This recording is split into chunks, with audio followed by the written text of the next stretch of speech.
Metal Hellsinger was my introduction to the rhythm first-person shooter genre. Developed by The Outsiders based out of Sweden, the game was released on September 15th, 2022. I played the game in early 2024 and completed all the story mode levels on April 7th, 2025. The game was Rhythm Doom, and I was hyped the second the main menu theme started blasting once the game was downloaded from the PlayStation Store. You play as the Unknown, a being wandering the depths of hell with no recollection of her past and no voice to call out. Due to the Unknown having no voice, the game is fully narrated by a skullhead named Paz, who doubles up as a weapon that can be used during gameplay. Starting out the game, manually setting up the beat calibration was a must. Once the calibrations were set to my playstyle, I eventually started hitting the beats and gaining some basic kill streaks. Nothing crazy. It took me a while to realize that I could increase my fire rate as long as I stayed on beat. The game consisted of 8 main story levels.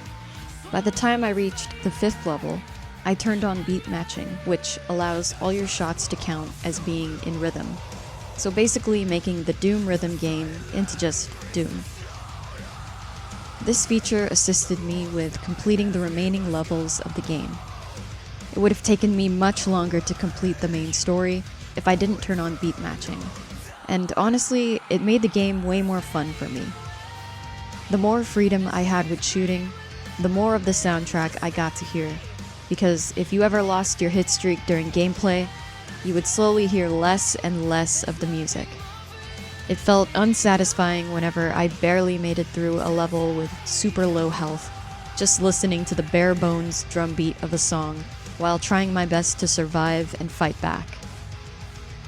The game's setting mostly took place in hell, but did at one point take a surprising detour to heaven for a bit, so that the Unknown could take on some biblically accurate angels, along with some other heavenly entities. The Behemoth and Siege Behemoth were my favorite enemies to fight, while the Stalker was my least favorite.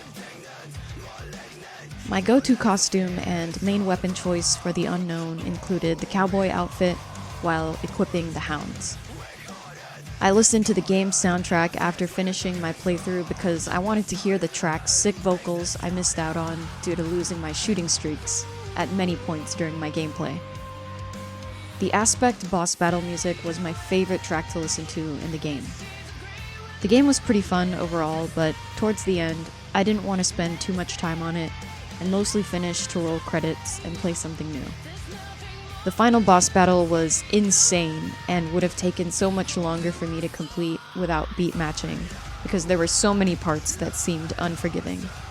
I'm not hardcore.